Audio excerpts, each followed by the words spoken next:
Bem-vindos à nossa exploração de hoje. Temos em mãos uns trechos de um clássico, né?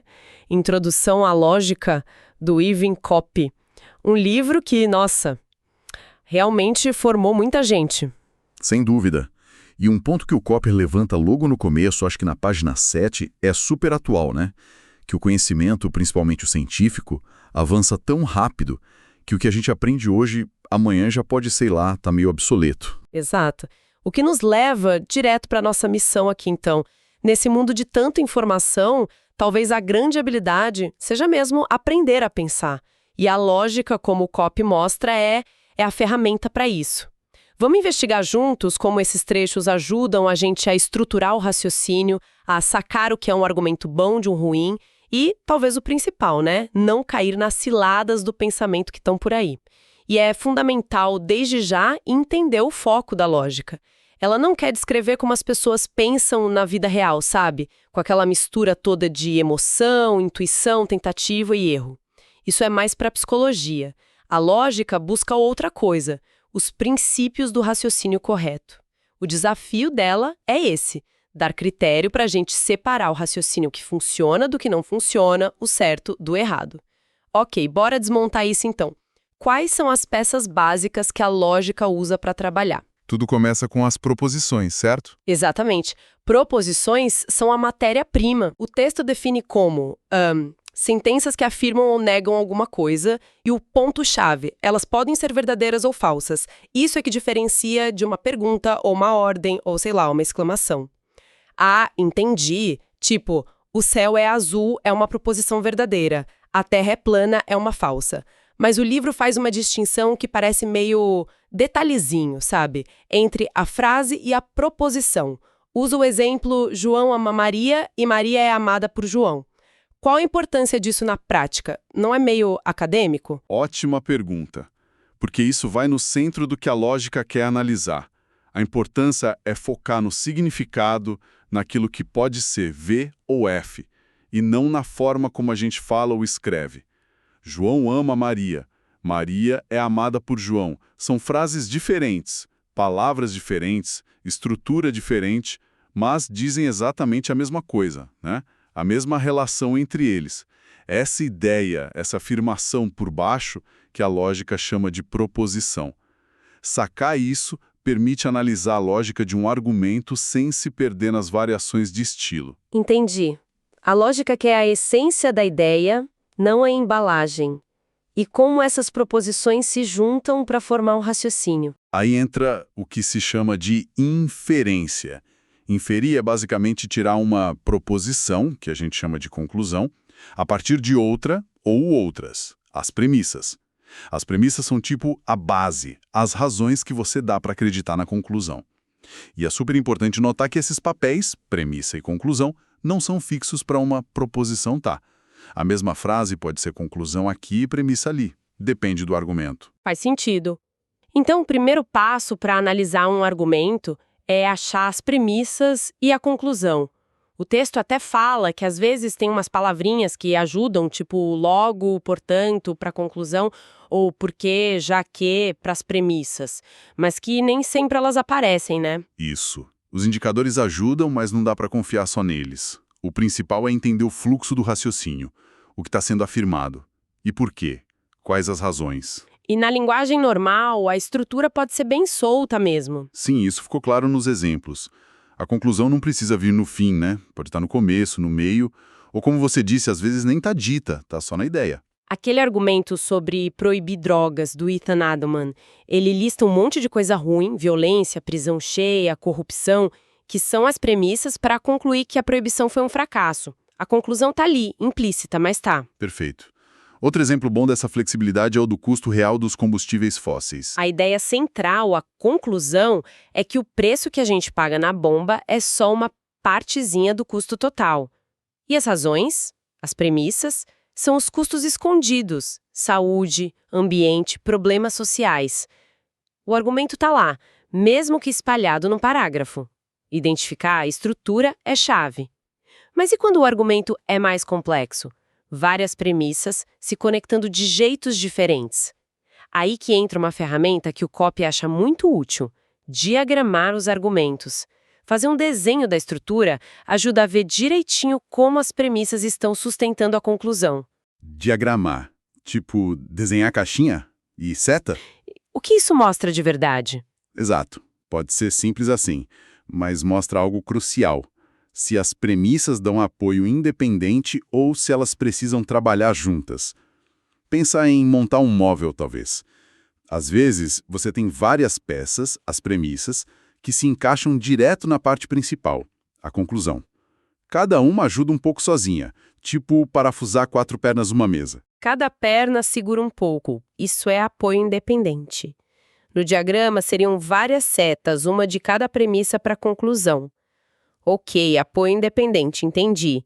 E o conjunto? No apoio conjunto, as premissas precisam uma da outra, sabe? Como 2 peças que só funcionam encaixadas antes de ir para a estrutura principal. O exemplo da eutanásia no livro é assim. Tem uma premissa, que é um princípio geral, tipo, o que promove o bem sem ferir direitos é ok, e outra que diz que a eutanásia, em certos casos, se encaixa nisso. Nenhuma delas sozinha leva à conclusão de que a eutanásia é ok nesses casos. Elas têm que ser combinadas.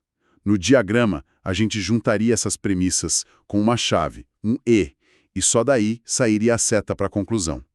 Diagramar mostra essa dependência, que é vital para avaliar se o argumento para em pé. Essa da montagem do móvel ajudou a visualizar. É uma ferramenta boa para desmontar argumento mais complicado. Agora, se entender a estrutura certa é um lado, o outro é reconhecer quando o raciocínio dá errado. Aí a gente entra nas falácias. Como o Copy define isso? Ele define falácia como um tipo de argumento que parece certo, parece que convence, mas se você olhar bem, tem um erro lógico ali.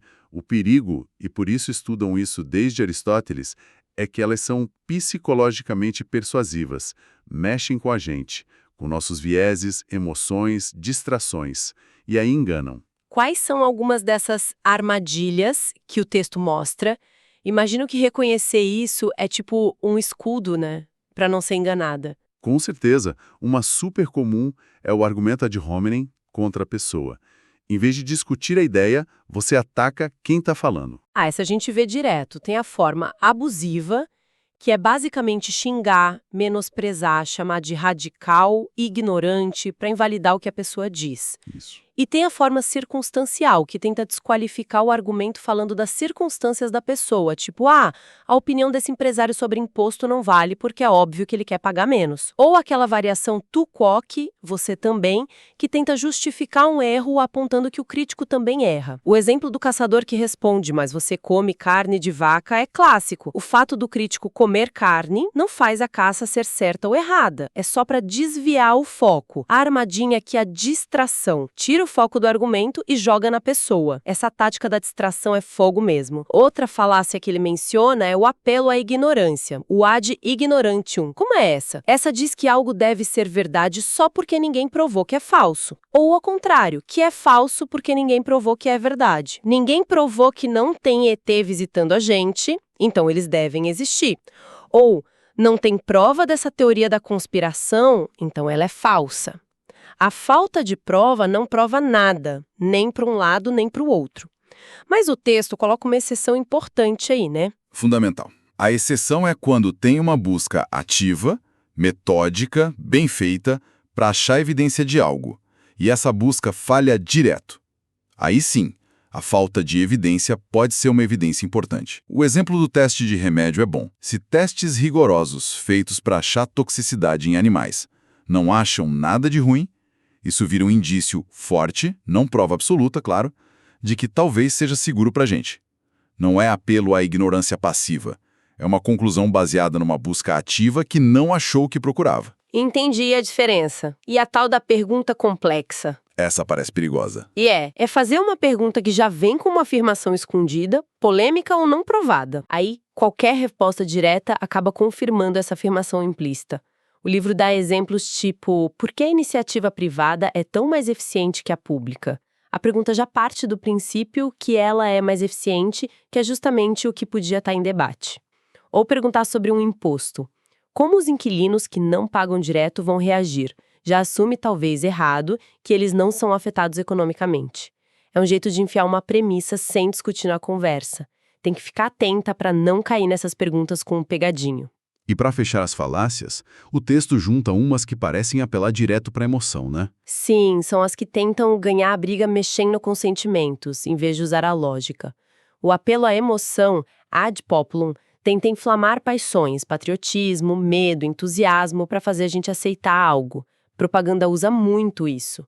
O apelo à piedade, ad misericordiam, tenta validar um argumento despertando dó, compaixão. O texto lembra do Sócrates, que, no julgamento, não quis usar esse truque de levar a família para chorar para os jurados.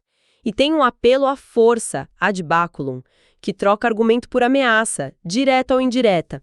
O exemplo do político falando que as pessoas deviam concordar com o chefe porque trabalham para ele mostra bem isso. Coerção no lugar de persuasão. É quase um filtro de spam para argumento, né? Reconhecer essas falácias ajuda a separar o joio do trigo, o que é argumento de verdade e o que é só a manipulação ao erro. Uma ferramenta de autodefesa intelectual mesmo. Saindo das falácias, o texto faz uma divisão importante entre dois jeitos de raciocinar, a dedução e a indução. Qual a diferença principal aí? A diferença está na força da ligação que as premissas querem dar para a conclusão. Na dedução, a ideia é que as premissas deem um apoio total, conclusivo. Argumento dedutivo é válido ou inválido. Se for válido e as premissas forem verdadeiras, a conclusão tem que ser verdadeira. Não tem como as premissas serem V e a conclusão F no argumento dedutivo válido. E colocar mais premissa verdadeira não deixa o argumento mais válido. Validade é tudo ou nada, depende da estrutura. Tipo, todo homem é mortal, Sócrates é homem, logo, Sócrates é mortal. Se as duas primeiras são verdade, a terceira é obrigatória. E a indução? Na indução, a relação é mais humilde, vamos dizer assim. As premissas buscam dar um apoio só provável para a conclusão. Argumento indutivo não é válido ou inválido. É mais forte ou mais fraco, dependendo de quanta força as premissas dão para a conclusão. E o ponto crucial: a força de um argumento indutivo pode mudar se a gente achar mais evidência, mais premissas. O exemplo clássico é generalizar a partir do que a gente vê. Todas as esmeraldas que a gente viu até hoje são verdes. Logo, provavelmente, todas as esmeraldas são verdes. É um argumento indutivo forte, baseado em muita observação, mas não é 100% certo dedutivamente. Sempre tem a chance lógica, mesmo que pequena, de achar uma esmeralda de outra cor. Essa diferença parece chave para entender como a gente constrói conhecimento, né? Especialmente na ciência. Como a lógica entra no método científico, segundo o Coppi? Ações normalmente começam como hipóteses, tipo suposições bem informadas, tentativas de dar sentido ao que a gente observa. E aí a indução é central, tanto para formular a hipótese, ver padrões nos dados, quanto e principalmente para testar essa hipótese. O texto bate bastante na tecla de que hipótese científica não é verdade absoluta, né? É sempre uma tentativa provisória que pode mudar ou ser jogada fora com novas evidências. Exatamente. A ciência avança não provando hipóteses como se fossem dogmas, mas testando elas com rigor, tentando achar falha, tentando derrubar. É aí que entram estratégias de investigação tipo os métodos de Mill, concordância, diferença, variação concomitante. São tipo roteiros lógicos para organizar experimentos e observações para tentar achar causas e testar se a hipótese aguenta. Pode dar um exemplo rápido de como funcionam? Claro. O método da concordância procura o único fator comum em todas as vezes que algo acontece. Se um grupo de gente passa mal depois de jantar e a única coisa que todo mundo comeu foi, sei lá, a maionese vira causa provável. Já o método da diferença compara duas situações iguais em tudo menos uma coisa.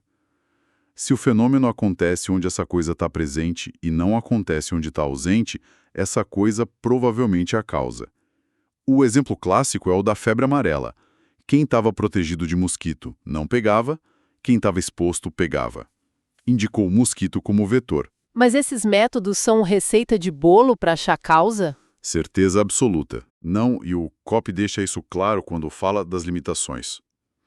Esses métodos são ferramentas indutivas fortes para sugerir, testar e eliminar hipóteses de causa. Ajudam a filtrar as possibilidades, a achar causas prováveis. Mas, como toda indução, não dão certeza absoluta. Sempre pode ter um fator escondido, uma correlação que não é causa, ou a coisa ser mais complexa do que o método pega. São guias importantes na investigação, mas a conclusão é sempre uma probabilidade, nunca uma prova final dedutiva.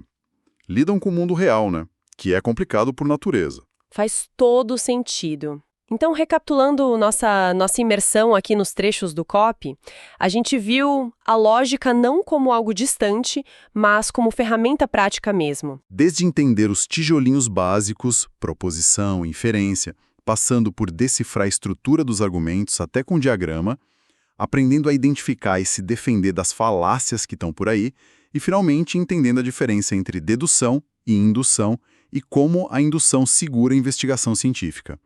No fim, é sobre afiar nossa capacidade de pensar com mais clareza, né? Com mais crítica. Precisamente. É trazer mais estrutura, mais rigor, mais consciência para o jeito como a gente pensa e avalia o pensamento dos outros. Para a gente fechar, que pensamento final, que provocação essa análise deixa para a gente levar? Olha, uma coisa que está sempre presente no material é essa separação clara entre a lógica, as regras ideais do raciocínio certo e a psicologia, a descrição de como a gente pensa de fato, com emoção, viés, atalho. Vimos como as falácias exploram justamente essa nossa humanidade, essa psicologia, para enganar. Isso leva a uma reflexão importante, eu acho. Se a lógica dá as ferramentas para pensar melhor, quanto esforço consciente, deliberado a gente precisa fazer para realmente usar isso no dia a dia? Como a gente constrói a ponte entre saber os princípios da lógica e conseguir superar o impulso, o viés, a pressão social na hora de formar opinião, decidir, debater? Fica a questão. Como transformar a lógica de um exercício intelectual numa prática viva para andar nesse mundo complexo? Algo para a gente pensar sobre essa tensão entre o ideal lógico e a nossa prática de pensar todo dia.